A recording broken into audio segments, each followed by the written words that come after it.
What's going on? Welcome to another episode of the Wheel Wednesday Behind the Wheel podcast. I'm Scott. This is Luis.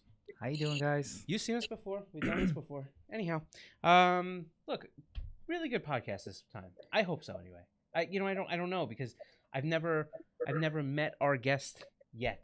Yeah. But I think I have high hopes, and I'll tell you why. Because I think that if I could imagine being in the spot that our guest was in this past weekend, I feel like a lot of things and a lot of emotions, in addition to really having a great performance, will just be there, you know? Well, and I was actually mentioning this to him while we were catching up a little bit. It's like the thing I love about the sport, which we're talking about Formula Drift, is when someone like him comes into the playing field and stirs up the pot. And it's the funnest thing to watch, to have it happen the way that it does, because you get it once in a blue, you know what I mean? Where it's like you see, like you just see a star coming up, you know. And I feel like this is one of those people that stirred up the pot in the pro. Well, look, I mean, I don't know that I would use the stirred up the pot thing, because I think, and here's why, because it would stir up the pot almost imply to me. It almost implies that there's this level of we didn't expect it. True. Right? True. And I guess what I would look at is, you know, as you watch some of these drivers graduate to different parts of the series, and now, you know, our guest has put himself into, you know, arguably the highest form of drifting in the world. Yeah. Right? Yeah. And now has basically said, coming out of the gate, hey, look. Yep, I'm here. Yeah. I'm here. Right. All right, let's do it. Well, before we bring our guests in, just make sure to like and subscribe, because if you're here, might as well do it already, right? Anyways, without further ado, we're gonna bring in the MSPEK Duke himself. Whoa! Oh no, that's what they call him. Yeah, that's what Jared called him. Okay. Yeah. Dan Stuki. Woo! There he is. What's up? What's up, man? How you guys doing? So, question: Do you like that nickname, the Duke of MSPEK? I don't know if I'm a huge fan of that one, Jared. I got a weird name. It doesn't rhyme with anything good. He usually comes up with some decent stuff for people, but for 4 years he's been trying different ones, and I don't know. We'll see what sticks. Yeah. We're gonna have to work on. We'll work on a better one for you, man. Right? Well, first off, I like the Stukes of Hazard. That's a good one. That's a good one. You should maybe next year the livery, right? We'll just, you know what I'm saying? Right. That because Jared won't have a choice. He'll have to use it. Well, so question, just because, you know, random. What are some nicknames that you've had? No. I've had nicknames. So is there nicknames that you have? What do people call you when they're your homie? Casey usually calls me some pretty mean stuff that I can't podcast. But no, honestly, Stuki. I like it. It's like such a common mispronunciation that people call it Stuke, to where even people who know I'm Stuki still call me Stuke. Yeah. So even, I guess, Stuke's a nickname, but Daniel, Stuki, whatever you want to call me. Yeah, it's crazy. It's better than like something like Little Pistol Starter, or you know what I mean? Like, you ever see that movie, The Kings of Comedy? It's like, I can't call another man delicious, or I love you, man. Where he's like, you got it, Jobin. Yeah, right. Yeah. So listen, man, I'm super pumped for people that maybe aren't familiar with you yet.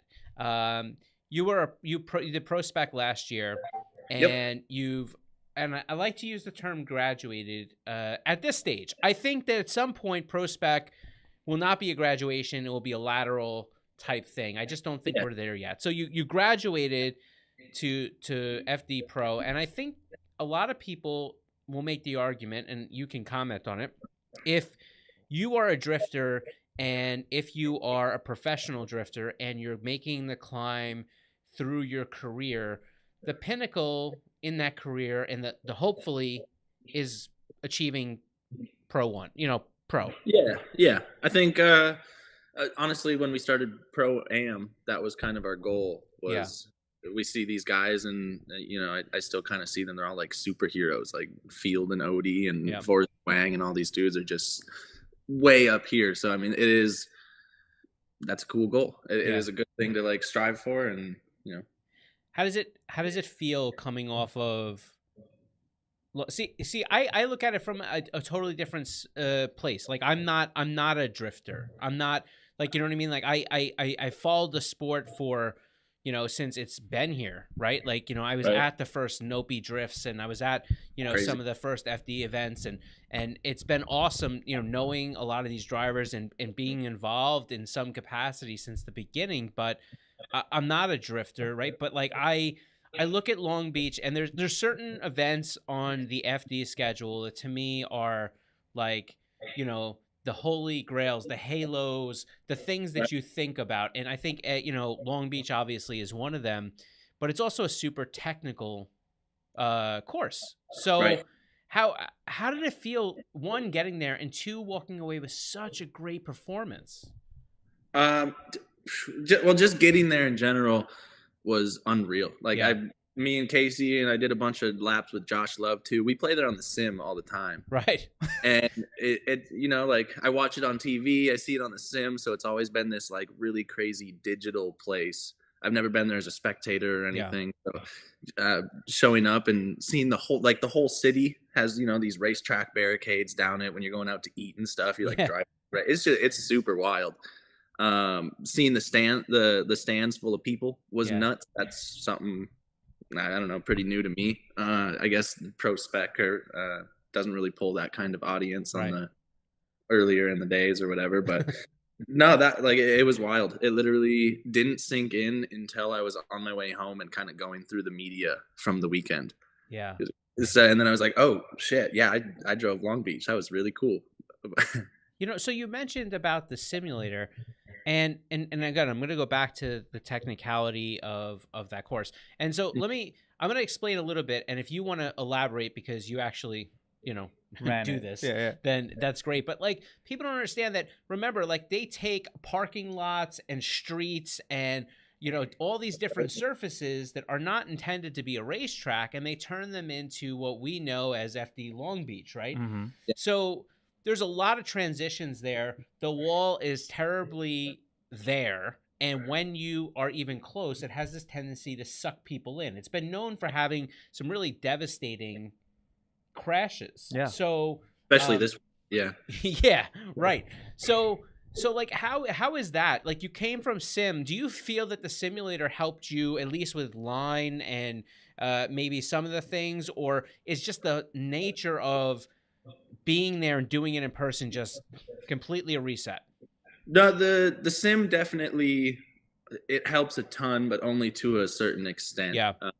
The timing of the run up, the, you know, finding your visual cues of where you should be looking and stuff. It's nice to have those going into Long Beach, but then it doesn't prepare you for like the tire marbles and stuff. I think that's why when you get deep in all those outer zones on the wall, that's why it kind of turns into ice. And I think that maybe that's what happened to Literal, and I know it happened to me in one of my follows, is when you're out where you should be, you have all this grip, and then it all collects at the bottom of the wall. So once your tires kind of hit that, it'll either, you know, set you back into the wall or just, you know, like you're on ice, add a bunch of angle to the car. So the sim doesn't really prepare you for stuff like that. And that can be said for like any track, like Irwindale or anything with a big bank or something. You don't really get the grip changes in the shadowy areas and all that kind of stuff. But as far as just timing and, you know, I know I got to hang out this way. I know I got to hang out this way for this long. And it played a major role in it for sure. So I want to get down to the nitty gritty because we were just talking about it before. Like, Nitty gritty? yeah, the triple 3 times that they went out with each other. To me, honestly, look, Rome Charpentier. Did I say that right? Charpentier. Yeah, I believe so. You know, they say it different ways as well. You know, but anyways, he's sick. You know what I mean? I kind of went into watching it like, okay, you know, not really sure what the outcome would have been. Obviously, my man performed amazingly. To me, personally, I even said this to Stuki, and this has nothing to do to offend anybody here. I thought he took the second round. That's me personally. This is me judging from my own eyeballs. You know what I mean? When I saw that, I think that a lot of things played a factor. But at the end of the day, it happened. But I want to know how you felt. How did you feel that you did? And if you feel it, because I know you guys are friends. I saw you guys were giving each other pounds. So at the end of the day, it's all a sport. But, you know, we're here to win, right? Right. I think, Rome's got to be probably the nicest guy in FD. Like we did Pro-Am together, and then we did our first year of back when it was Pro 2 together, and then he moved up, and since then I've been waiting. I was like, man, we're gonna drive again. I'm gonna make it up there, and we're gonna drive again. But as far as the battle goes, I don't know. I don't know. I don't know if I slowed down out of the zone. I kind of went back and I forget it. Like as soon as I'm across the finish line, I forget what happened the last lap. So I have to go back and watch my in-car footage and stuff. And I definitely kind of let off throttle through the outer zone just to drop the RPMs to get a little more grip because I thought I was going into the wall. And I definitely went back to like neutral acceleration. I don't know if it was a decel, but I didn't feel him hit me. I didn't know he hit me. And it wasn't until I crossed the finish line that I didn't hear that crazy V8. So, coming around the inner clip, I was like, it's awfully quiet around here. And then once I crossed the finish line, I was like, oh shit, he spun. So I didn't know what happened at all. But I think all the one more times, if it was in one way or the other, I don't know. I think the crowd was loving it. So I think that would be the bias, if anything. They wanted it one more time just because it was making people stoked, I guess. Yeah. It was an interesting to watch though, because like like there were a lot of those shakeups. I mean, obviously people are talking the most probably about the literal, Hurst mix up. But I think, when you look at the room that you have to play with there and you look at the fact that the courses, like you mentioned about the marbles and stuff like that, but you also have this weird thing that like on any racetrack, your settings may change a little bit as the day goes on, and the more grip and more tire that we put down on the track, it's going to change things. So you have this ever-changing animal, that's happening, and everybody's trying to adjust for it kind of on the fly. And then you kind of put some of those weird things in there, and, you're trying to be aggressive and you're trying to do these snaps. And I just think it was just a perfect storm in the Hurst thing. And I don't know that I feel that wasn't similar to what you guys ran into, Right. I think with that, it was, I know Ryan made a post about it. I can't remember what exactly he said, but I really think it was either if you stay too deep in outer one or if you just get deep where you need to be, it goes from, an inch of rubber laid down back to normal asphalt or tire rubble or whatever. So it definitely looked like, it wasn't anything intentional. It's not, I don't think he dumped in a bunch of angle to mess Hurst up or anything. And Hurst just seemed to be in the wrong place at the wrong time. I told him, we were all at the bar afterwards, I think, and I was like, man, like if I was in that situation, like sucks to suck, but I wouldn't put myself into the wall. If I'm there and he transitions into me, breaking a back right suspension on literal and breaking a front left suspension on your car from hitting in transition is so much better than slamming into a wall and potentially hurting yourself, potentially ruining the whole car. So I was like, man, I would have drove through it and then apologized for hitting them or something. But it's a bummer to see for sure.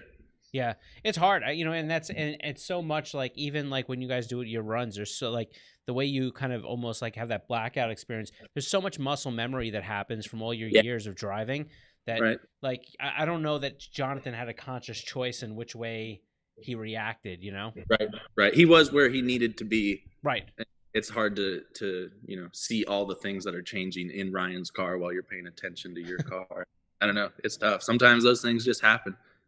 Yeah. So how has it been? There's a lot of big things that happen when you make the jump from pro spec to pro, right? You have double the events, you have double the cost, double the tire usage, double, the wear and tear on the car and maintenance. Now, I would say you guys are pretty lucky. MSPEK is known, especially around, the road race community.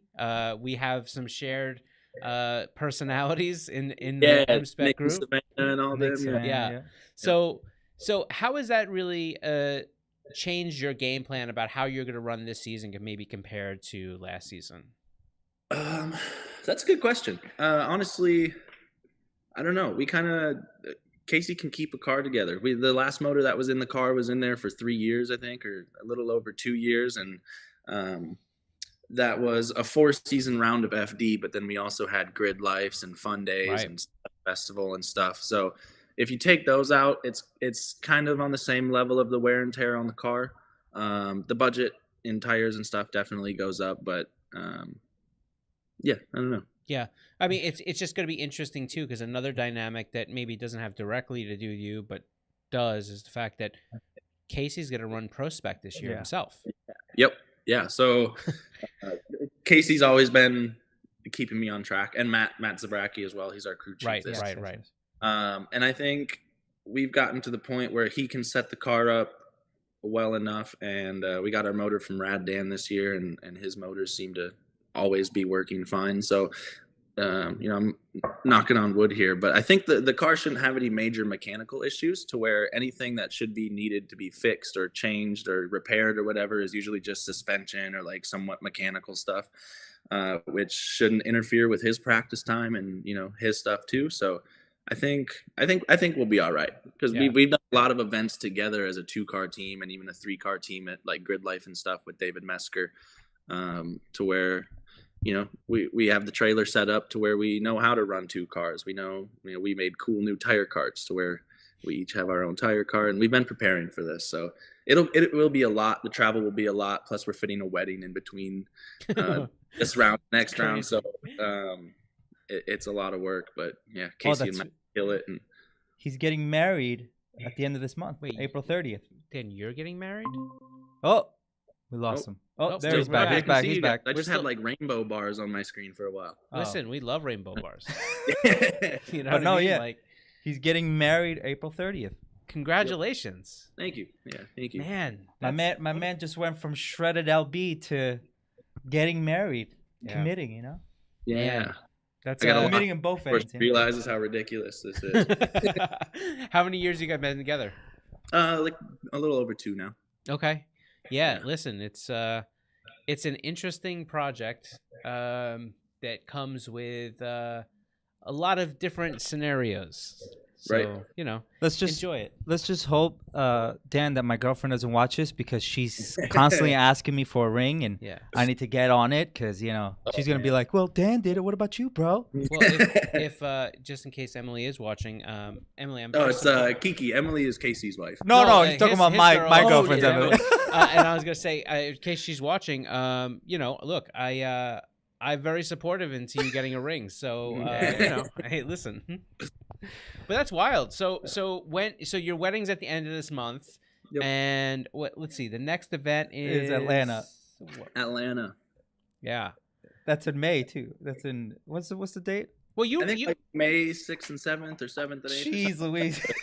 Yeah, this guy's so gonna go to is postponed, and his right? tux, he's gonna go freaking shred. Yeah, I mean, we're trying to go to a couple places that I think are still locked down with COVID travel and stuff. So what is it? We're just kind of putting that on hold till the end of the season, or maybe we'll go on a cruise to Alaska or something. We haven't decided. So. Nice. Yeah, that's dope. So then you drove Atlanta last year. No, I haven't driven Atlanta since the first year of Pro 2, when it was Pro 2. Okay. Yeah. So at least you have a little bit of experience on the downhill. Ooh, I don't even know if I'd say that. It was when it was our second event in the new car, and we were dry sump, sequential. Casey built the car to be a Pro 1 car that we tuned down a little bit through Pro Spec. And it was a lot adapting to all those things in Atlanta and stuff like that. And then it was also raining. So I actually, on my sight lap, I think I have the record for sending it deepest into the rocks or into the kitty lift. So, no, I'm excited to get back there this year and hopefully redeem myself. I have a rock taped to my trans tunnel from Atlanta. I think that was 3 years ago now, because every time we take the car apart or you pull a piece off, somehow those rocks just accumulated and they get stuck in the car, and you'll always find one in the weirdest little spot. So I think I found the last one. So I taped it to the trans tunnel, and I'm going to take it out and I'm going to put it back in the nice. And I hopefully get my good juju back. Well, I'm hoping that you're able to put the rock back from the track, and you don't have to go into the rock pit to put it back. Yeah, right. I'll do it on the track walk, so I don't plan on going in there too much. So this is, and this is one of my favorite parts about doing this, because we recently just had Human on, and he told me his story about how he got to where he, how to get on, on the track. I wanted to ask you, how did you, being from Minnesota, get yourself to get into the drifting life? So it was kind of weird. I was actually never super into cars or anything. I liked cars, but I definitely was never like a drifter. I moved from Minnesota to Colorado in like 2014, I think. I'm horrible with years, but I moved there to snowboard, and I lived up in the mountains, and I was just I was always into like the action sports kind of stuff. And Nice. I ended up renting a room out to this kid who volunteered at the local Drift Colorado stuff way back in the day. And he was like, man, like, you love it. I had a Subaru, and I'd slide my Subaru around in the snow, and they have the DCCD or whatever. So I'd put it at like 80% rear wheel and do donuts and whatnot. He'd be like, dude, you'd love it. This is the whole sport. So I went with him, and he let me sling around his little, I think it was a single cam S13.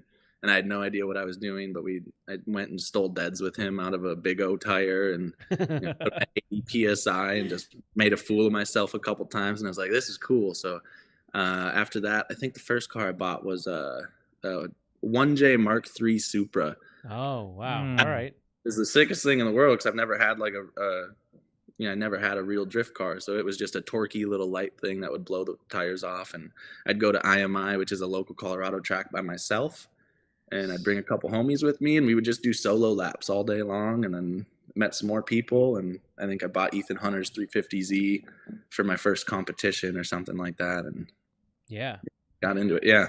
That's wild. It's so now we can make the correlation. So the sim came after this whole thing. This was was this a full on purchase of a sim to get more seat time? Yeah, I think I got it in between Pro-Am and Pro Spec, or Pro 2 at the time, or maybe I got it my first year of Pro 2. But I just wanted it because it was fun. It wasn't even, I mean, it was for practice or whatever, but it was just because it's a cool toy and it's super fun to do. And my cousin built me a computer and gave it to me for my birthday, so I got a little what was it, the Club Sport 2.5 setup or something like that. That's and awesome. Dude, that thing is unreal how much it can improve your driving. Even like Casey spent a whole bunch of time on it. He didn't drive for, I don't know, a year and a half or something like that. And then he'd sim with me every day, and we'd sim at the shop because they were set up right next to each other. And he just came out and destroyed it. The muscle memory and like the visual cues of where you should be looking on people's cars and stuff is very beneficial. It's so dope. Like I want to build one. I've been talking about building one of these. He's setup been for talking like about over this a year, but it's like, so I'm not a drift guy, but I'm a car guy, right? And so like I just like I can't. I want to do it, but like I can't just get the cheap Logitech stuff. Like I feel like if I don't have enough feel, and at least Fanatec gives you some of that. I feel like I'm not going to be into it enough that I'm going to want to keep doing it. You know what we gotta do? We gotta go visit Savannah, where she has the little community, the little community one that she has in Pikes Peak. Sick! Oh, they do have one down there. Yeah, huh? yeah. He's got it in the garage. They have it for everybody to use. It's a community one. Right. No, I think the best way to get into it is, I think Fanatec has a little direct drive one now. That DD thing. Yeah. Yeah, like $500. Yeah. I've only done a couple laps on it. It wasn't enough to get used to it or anything, but those things are pretty sick. And we started originally with some crazy 3-monitor setup, and then after we moved, I didn't want to drill into my new walls, so I just switched to a VR, which I think the Oculuses are like $250, or you can buy a used one or whatever. So it's crazy. Buy the cheapest nice wheel you can, because I see people struggle on the Logitech stuff quite a bit. Yeah. But yeah, honestly, some Fanatec stuff and a VR headset, and good to go. I want it so bad though. Like I have this need. See, you came from Minnesota, and even now you're in Colorado. He's in Oklahoma now. He's in Oklahoma. Yeah. You're in Oklahoma? We're all over the place. Yeah. We were in Denver for a while. I lived in the mountains and in Denver for 8 years. What part of Colorado? Just curious. So I lived in Evergreen for a year, which is like the foothills of the mountains, and then Keystone, Colorado, up by all the ski resorts. I lived there for 7 years, something like that. The reason I asked is it's random, but my girlfriend's from. Do you know Carbondale? We go to visit over there. Yeah, we would go to Copper and. Yeah. All up that area, going towards Aspen and stuff like that. So. Yeah, that's where we'd go rip the cannon. Yeah. Nice. Yeah, but anyways, go ahead. So how did you end up in Oklahoma? We were in Denver, and Casey and I owned MSPEK Performance, and we would do customer stuff, and the rent just got ridiculous. And Denver was definitely, rent's going this way and Denver's going that way. And Right. our stuff was getting broken into all the time and stolen. And, you got to deal with the bums living on the streets, which some of them are cool. And some of them will just, no matter how good you lock your place up, they'll still cut through the fence or break into your trailer. Or they ripped all the wires out of one of my trailers. And all right, done. Oklahoma's cheap. We had some friends move down here. Josh Love and Wes Moya, some other drifters moved down here to start a business, and we came down to visit. And we were like, dude, the weather is awesome. The houses are cheap. The shop space is cheap. They got cool gun laws, so you can still go, shoot stuff. And we're 3 hours from Dallas, so if you want to go do some cool city stuff, it's just a nice day cruise, and we're loving it down here. That's awesome. Yeah, Casey was telling me the same thing. But what I was going to say, because in Carbondale, this is totally random, but like literally the smallest house over there is up in the millions now all of a sudden. It's like crazy, because I'm assuming it's a popular spot, so everybody's moving over there and stuff. So I can understand why you guys went down there. And totally. I have a house in Keystone I bought right when I moved there, and it is like, I think almost tripled now. Yeah. So I rent that out, but I'm like, this summer is the summer. I got to do it in between a wedding and FD and grid lives and stuff. Somewhere I got to sell a house too. But I guess if you're gonna sell a house, it seems to be like the time. So right for real, especially in Colorado. Yeah, and like getting married and running a program, I'm sure that the extra money doesn't hurt. Oh yeah, definitely. So are there any things or any people that, like, I mean, obviously the drift community's as big as it is, it's pretty small too. So, but like, is there anybody that just getting to sort of have practice runs with or compete with or whatever that was kind of like, this is pretty crazy? Yeah, honestly, I didn't get a lot of practice runs with some of the people that I like really look up to. There was a couple, but like being on track and even just sitting next to line and of Matt Field, right?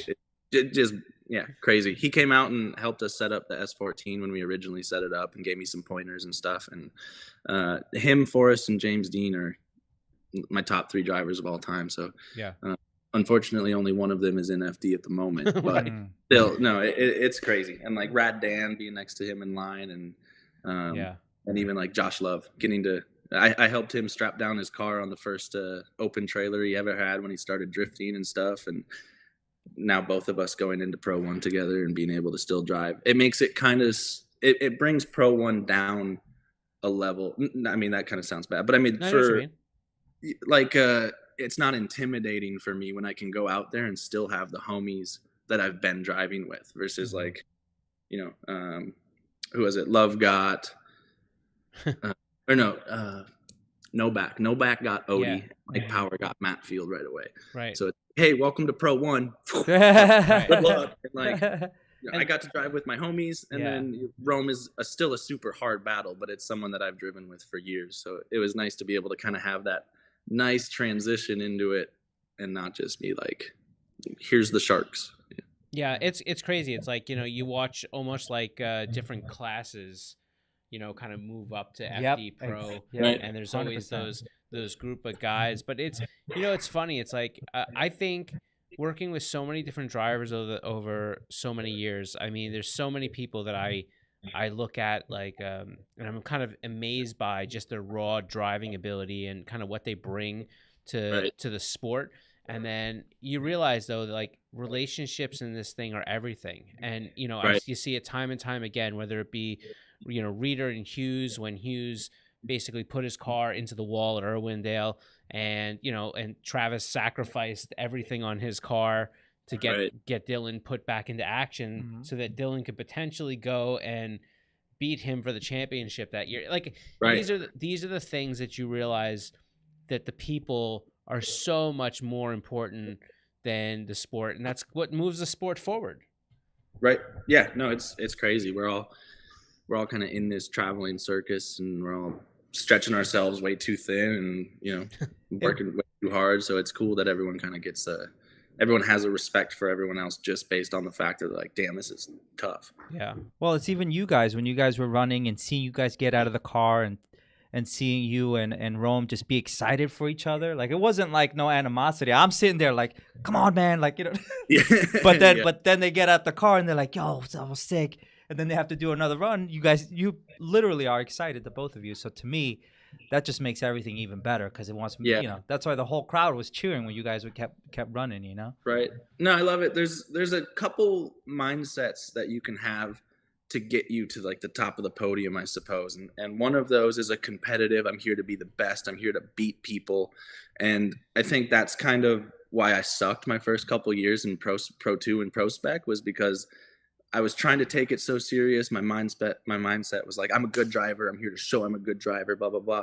And it didn't reflect in my driving. But another one of those mindsets is I'm here to put on a good show. And like, I'm here to, you know, make the fans like go crazy and be excited. And they both get you to drive your best and potentially, you know, go to the finals and stuff. And it took me a while to realize that the super serious competitive mindset is not the one I need to be in. I need to be in I'm here to have fun. I'm here to put on the best show I can. The best show means closest tandems, best lead runs. Like, it's all the same results. I just needed to find the right way to get there. You know, it's interesting. It's like I have heard, like, you know, in conversations with Literal, so kind of ironically, I've heard, you know, he's been one of those guys that I think shares that thought process all the way through. He's really focused on giving the fans the best show he can. He really knows that he's an entertainer and a sport, you know, and an athlete, right? Right.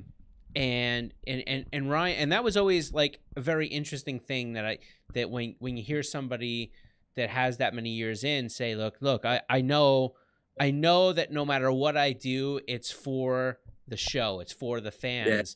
Yeah. Right. But it's the first time that I've ever seen anybody compare it to their success and their mental outlook. And I think it's an interesting point you brought, like, because I've heard people say, like, you know, when I really, you know, loosened up and just tried to have fun out there, I did better, and you understand. But like with you, when you explain it of, I'm really focused on just put on a good show, right. It almost, it keeps it at that level, but it also says, like, hey, look, it's not about the win or the loss. It's like how I go down and just absolutely shred. Exactly. Yeah. Yeah. There's you can give it 100% a bunch of different ways. So as long as you're giving it 100% from the right direction, like, cool. Yeah. Do you have any specific goals for this season? Like, I know that sounds weird. I don't necessarily expect you to have like, oh, I want to be on the podium. I don't want to be Rookie of the Year. You may have those. I'm just saying, like, there's always, like, I think when you do a craft or you have a sport that you have done for a number of years and you're kind of continuously working on certain skills and different things, there seems to be this like internal goal or checklist that sometimes people are trying to achieve. Do you have any of those? No, and I'm kind of trying to stop myself from having those. I mean, we have like an aspiration of, I'd love Rookie of the Year. Right. I think that would be the one thing I'd call a goal. But really my only goal, especially it being the first year, is to drive my best every event. And that's the only goal, because otherwise you get burnt out and it starts to be not fun when it's a very slippery slope of, you know, I'm here to drive my best, and then you get upset because you blew an outer zone and went into the wall or something like that, and then you get mad at yourself for not driving your best, and then you're mad and you're pissed off, so you start driving worse because of that, and it just stumbles over itself and goes downhill fast. So my goal is just to drive the best I can all season and then see where that stacks us up, and then going into next year we can kind of be like, okay, well, where the car needs to be a little faster, or you need to be a little faster, or we're going into a whole new world, and you're going in blind anyways, so why add little things to shoot for and stuff? Just go in, do your best, see where you need to improve and stuff for next year, and go from there. Yeah, this is a dope outlook. 100%. So I wanted to ask this just because I wanted to, a lot of people don't know that this is actually the first time we're meeting, all three of us, right? Face to face, yeah. Face to face, at least. Yeah. Just phone calls, emails. Yeah. So we're literally just going into a conversation. But one of the things I wanted to do is know you a little bit better. Now, obviously, you're a pro drifter. what are some other things that Dan Stuki does on the side when it's like when he's not on the track? Just curious to know. Besides shredding on hills and stuff like that, you know what I mean? Yeah. No, I like to travel, which most of our travel is through FD. So when we get to places and once the car is all ready and stuff like that, we like to scoot around and go find restaurants or cool little places to hang out and stuff like that. I like cooking. I like ripping my Can-Am and stuff, and I don't know, hanging out. I really like just hanging out, relaxing. So here's a thing. Like so my girlfriend, she's from the mountains. So maybe the first time I actually went to snowboard was, I think, a few months ago. Sick. And when I'm talking about, I couldn't even balance myself long enough to kind of. Dude, I don't know how. Like, I'm still. Well, I'm the type of person where I want to go try it again and get on it. But the fact that anybody can even do that remotely with some serious, like, have you seen the Olympics? The dudes are like triple flipping, dude. I think we have completely, the way you just went right to the Olympics, I think you have completely different bars. Because, like, here's the thing, man. Like, I am larger than the average bear, and I have went snowboarding once, and I will tell you that was the only time I will ever go snowboarding, because I have the size of my rear end was completely covered by black and blue. I didn't think it was possible. Listen, it's just not from. It's not. I'm not. That's not me. I can't. And that's why I moved out of Colorado. Right. Because it's rough on you. My knees, I wanted to do it forever. My knees and my back were like, bro, you need to chill out. Yeah. I'm that type of person though. I like extreme things myself. You know. Yeah. And when I tried that, it makes me want to continue to keep doing it. So yeah, like I like extreme things too, like the one chip challenge, things that are spicy. I don't mind. All you can eat 72-ounce steak at Big Texas. See, that's not me, but you get me on the wing thing, and I probably could pull some yardage. But yeah, like I don't know. I think that, like, it's cool to have hobbies, but Jesus, I mean, like, I know. My knees are already bad. And that's a mindset that changes later on in life, for sure. Right. I learned when I was a kid, and I was made of rubber. Like, I used to, learning in Minnesota, we didn't have snow. We just had ice hills, basically. Oh. And you're, like, throwing yourself 30, 40, some 50 feet off this jump, and, like, bam, straight to your back, straight to your knee. Concussion after concussion. And I was, like, 10 to 13 years old or whatever, and I was just like, oh no, I get up and I do it again. And like, it's one of those things you have to learn, because you're gonna fall no matter what. Whether you're trying to be extreme or whether you're just trying to cruise down the hill, you're going to fall. So when you learn it when you're still made of rubber is like a key to the sport, I think. But so and this is a little fun fact. So I know more than anything. So I do like competition breaking, like breakdancing. Oh, sick. Okay. Yeah. So it's like, that's why, like, I love things like snowboarding, just because it kind of, to me, is similar. You know what I mean? Yeah. So yeah, I can see that for sure. Yeah. But anyways, just wanted to throw that out there. I don't know why. Yeah, you did. No, it was good. that was super random. But it was really good. Yeah. So I don't know. Is there? I'm trying to find like a good point to wrap up on. You know what I mean? I feel like we've gotten to know Dan. I really hope that so much of what we do is we try to look for relationships. And like, that's even why early on in some of these things, like when we're talking to Casey, we get a lot of proposals. We get a lot of people that are, they may be looking for things. Sometimes they match up, sometimes they don't. Right. But we sponsor so many drivers, over the course of the last, 20, 30 years, that we've kind of gotten into this thing where it's so much more important for us to have a driver that we feel like we can grow with and we can be on for a long time. So we really try to get as much as we can information-wise out of them to try to feel out, like, what are they like? Are they going to be cool? Yeah. We try not to really go down the realm of doing 1 year and then we know they're going to bounce, or they're only in it because they need something right now, but then they're not going to need it later.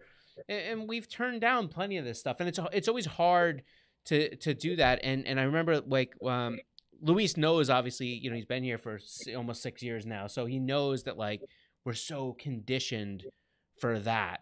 And he came in and he said, hey, look, I just spoke to Casey Cole. Do you know who he is? I said, yes, I think so. And he said, yeah, from like MSPEK. I'm like, that makes sense. Yeah, I know what you're talking about. And so he said, listen, they're running this program. They're putting this thing together. and he leads in with, I'm telling you, I think we should work with them. Like they sound like they're really good people, and that was like, I think, Dan, you can attest to this. When you talk to Casey, Casey's one of the most kindest people that you can talk to, easy to work with, willing to to just kind of like, you could just tell he's a good dude, and right. when Unless he told he's listening right now, then he's not. No, he is. Yeah, no, he gives off good energy. And when he mentioned that you were coming on, to me, like, I already knew who you were, so I was excited about it. And yeah, man, I'm just happy to I already told you this before, but I'm excited to work with you guys. And off the gate, you coming in hot, that even makes it better. But that doesn't. Besides that, at the end of the day, we're still rolling with you, man.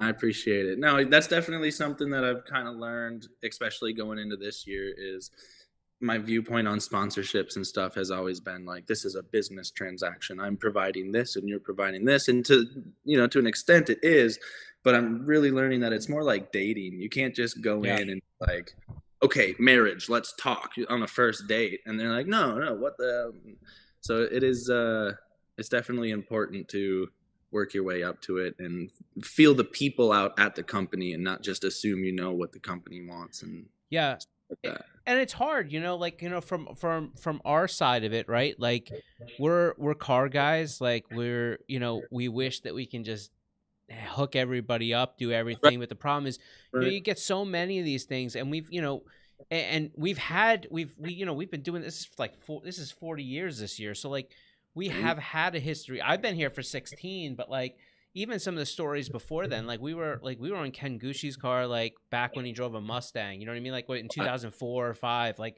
so we've been with some really big drivers, and sometimes it works and other times it doesn't. And so we've kind of gotten into the thing where we realize that, like, hey, if it's just about like they're with us only because we can offer them X amount, that's probably not our go-to. And so for all the people we deal with in pro spec or pro, whatever we do for them at different levels, just like you said, like we've come to earn it together. Like we've built this bond where they know that like there is nothing that's going to happen where we don't have their back. Yep. You know what I mean? Yep. Right. And we only have X amount of abilities and spots and budgets, but we make sure like we won't roll people in new, even if it's like the best, visual look to everybody else, if like we're still committed to these people regardless, Right. Basically what he's trying to say is, we're gonna cut, you ever have beef, give me a call, bro. Oh, we got Koenig in our corner now. Right. Yeah. So so we'll send Luis out there. I'm gonna be busy snowboarding. But listen, I appreciate you jumping on this thing. I mean, I know it's probably super awkward. You don't know what you're gonna get because, like I said, it's the first time we've had that face to face. Yeah. But this is my first podcast ever. So congratulations, welcome. Thank you. There's probably 12 people here. They're gonna be really excited to listen in. But look, I don't. Yeah, yeah. The podcast thing is like we've been doing it for a couple years. It's like a hit or miss thing, right? Like we just did it just for the sake of we have all these relationships that we build up, and we just want to be able to like let people put a catalog out there of people talking about different things that they're doing and expose them. So I don't know. It's a super laid back thing, but I appreciate you coming on here and spending some time with us. It was rad getting to speak to you in person, and I can't wait till get out to. I know we're gonna try to get out to New Jersey. What up? I was reading my phone because I thought there was some questions he was saying that, but it's all just shout outs like, yo, Stuki's a man. Yeah, well, Stuki should get like just married on his car, like things like this. Oh yeah. Oh sure, that's a good idea for Atlanta. Yeah, you're gonna do some just married donuts. Yeah. Dude, I wish I wanted to. That was the plan originally, but we're getting married in Minnesota, where I'm from. So the car won't be there. Damn. Yeah. Maybe I'll throw if Austin. I don't know if Austin Matto's watching, but hey, buddy, I might need to borrow your drift car. Yeah, let's get something. Wait. Your wedding's gonna be where? Minnesota? Yep. Yeah. Hold on. Alec Robbins is from Minnesota. Oh yeah, he is. He's a little farther up north, but he's in the next. We gotta get him to bring the car down for the wedding. That'd be tight. Yeah. Maybe I'll. I don't know if Kevin would like it, but maybe I'll put some pop can streamers off S14 coming down the hill. Yeah. That's awesome. Oh Well, man. By the way, I had to let you know that Matt and Casey both said, "Oh, we are listening," from your previous thing. Right. So he is awesome. I told you. Right. See? Right. So Yeah. he's Holding awesome, down his boy. and he's about to call him trash. Right? Yeah. All right. That's awesome. Yeah, man. Oh man. All right. Listen, is there anything that you would like to shout out as long as you're on here? I mean, listen, I don't know how big the platform is, but it's yours to do with what you wish. Well, obviously, you guys, all the rest Appreciate of the that. sponsors and everything. I feel like that's a necessity, but definitely, since you guys are watching, and even if you weren't watching, Casey and Matt, they're the ones that make the whole thing happen. Yeah. I pushed some pedals. So thank you guys. That's awesome. Yeah, that's awesome. Listen, thank you for coming on and doing this. Thank you, Dan. I appreciate the man, time. I really hope. I wish. First off, I think from your outing of the gate, I think you're going to have a really successful career in pro. But the truth is, we're super excited to watch your journey, and I think that's probably the most important part. Tight. Yeah, we're here for a long time. So, I mean, even it. if we come out strong and whatever happens this season, we're here for a while. So Awesome. Dan, we'll make sure that we put all his social info's stuffs already in. there. So. And for those listening, make sure you check out MSPEK on social media. Check out Casey Cole. They're look, these dudes are everything that you would want in car people. Hell yeah. Yeah. We're just a bunch of goons. Goons. Goons. All right, man. All right. I appreciate the opportunity. Thank you. Thank you. All right. Talk to you later. Awesome. So, man, like, it is, it is so tough, right? Like, you don't know what you're going to get. A lot of times we have the relationships before we get here, but now, like, everything we were doing was just, really, that was a real natural first conversation we've had with him. So, it was good, man. He had such a good performance in Long Beach. Yeah. It was wild. Like, yeah. It was one of those ones that, like, again, like, that was our first experience watching him, drift outside of pro spec, where we had some vested interest in the sense that, he's part of us now. Right. Yeah. So, but watching it, man, I think from the moment he rolled out on his first run, it was like, all right, hold on. Well, and I think, one of the cool things that we get to experience is, first off, we see him, what he does on the track and how he did on the track. Yeah. And it also translates to his attitude. He was out there just killing it and having fun. He's fun, though. He's a fun dude, man. Like, I can tell, like, he's just a super fun dude. Yeah. Somebody like, that you definitely want to grab a drink with. That's what, and I was actually going to say that to him, next time we go to an event, well, we're going to be in Jersey. Hopefully we can grab a drink with him and chop it up and talk. And yeah, I think that's one of my favorite things about doing this, man, that I get to meet people like him and people like Kelsey and Hooman, who are just great people, man. And you gotta love it, man. And thank you for that. Thank you, Koenig. Mr. Koenig. Listen, yeah, I'm just here for the laughs, you know what I mean? So anyhow, listen, that's about it. We're gonna get out of here. I'm gonna go do some work. We're gonna try to do this whole wheel thing. Stay tuned in the next week or so. We're gonna be dropping the new wheels. It's happening. We're there. We're there. So we're gonna be dropping the new wheels. So stay tuned for a podcast coming up soon about that. Yep. Also, we drop a piece of content this coming Friday. Yep. I'm not sure what it is, but it doesn't even matter. It's FAQ for just change my wheel and tire package, something to that effect. I'm not sure. Yeah, we try to make them humorous. So even if you think the title sucks, just just wanted to say, Gunners, I'm gonna be visiting our homeboy very soon. You don't give it up. I'm not gonna tell them what we're doing. We're not gonna tell them what we're doing. We're just something's coming for the Gunners. Just I know they're here sometimes. I saw there was a Gunner in there, so I just listen. Had to throw We there. Appreciate the Gunner Nation. I'm just saying. But anyhow, listen. Take care of yourself. Have a good week. We will be back here next week, Wednesday. 3 p.m. Eastern. Boy. Take care of yourself. Peace.